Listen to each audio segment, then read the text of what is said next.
अम्बेडकर को लेकर उस पर बवाल कर रहा है विपक्ष और दोनों सदन में आज उसको लेकर हंगामा भी हुआ।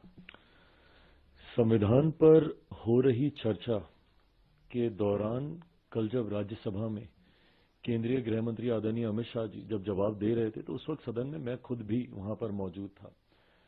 कांग्रेस आज जिस तरीके से बाबा साहेब के सम्मान को लेकर चिंता जता रही है, ये वही कांग्रेस है जिन्होंने बाबा साहेब के रहते हुए उनके जीते जी कभी उन्हें सम्मान देना जरूरी नहीं समझा। उन्होंने बाबा साहेब को चुनाव हरवाने का काम किया और तो और उनके जाने के बाद भी कभी भी कांग्रेस, उनके नेता, उनकी पार्टी ने कभी भी बाबा साहेब के सम्मान में कोई कार्य, कोई कदम उठाना जरूरी नहीं समझा। दशकों तक उनकी एक तस्वीर, उनके बनाए हुए संविधान जिसके आधार पर भारत की संसद कार्य करती है, उनकी एक तस्वीर तक भारत की संसद में लगाना कांग्रेस ने जरूरी नहीं समझा। पहली बार बाबा साहेब का तैलचित्र भारत की संसद में तब लगा जब देश में एक गैर कांग्रेसी सरकार आई।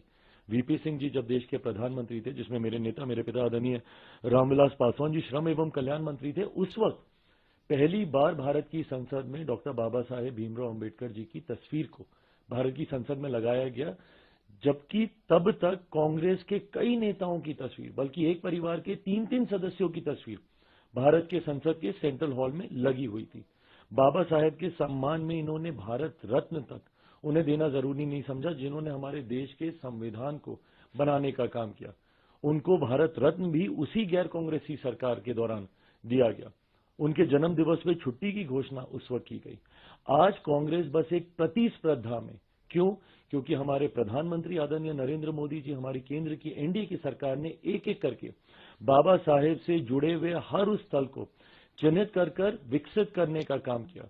भले वो मऊ में उनका जन्म स्थल हो, या जहां पे उन्होंने दीक्षा हासिल की नागपुर में उनकी दीक्षा भूमि हो, या जहां पे उन्होंने शिक्षा हासिल की लंदन में, उस स्थल को चिन्हित कर उसको विकसित करने का काम किया। यहां पर जहां पर रहते थे दिल्ली में अकबर अली रोड, उसको चिन्हित करने का काम किया। जहां पर उन्होंने चैत्य भूमि मुंबई में, इन तमाम स्थलों को, पांचों स्थानों को 30 स्थल के तौर पर चिन्हित कर उसको विकसित करने का काम किया। इस प्रतिस्पर्धा में आज कांग्रेस कहीं पीछे ना छूट जाए बाबा साहेब का नाम लेने के लिए, इसलिए आज वो उनका नाम लेने का काम कर रहे हैं। जबकि हकीकत है, जब तक कांग्रेस सत्ता में रही, इन्होंने बाबा साहेब का नाम लेना तो दूर की बात है, उनके नाम को भुलाने का काम किया। उनको जीते जी सम्मान नहीं दिया, उनके जाने के बाद उनको सम्मान देने का काम नहीं किया।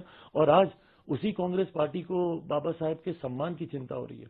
ये सिर्फ दिखावी बातें हैं। हकीकत है, देश में अगर किसी ने बाबा साहेब को सम्मान देने का काम किया तो वो हमारी मौजूदा एनडीए की सरकार है, वो हमारे मौजूदा प्रधानमंत्री आदरणीय नरेंद्र मोदी जी हैं। कांग्रेस सिर्फ दिखावा कर रही है।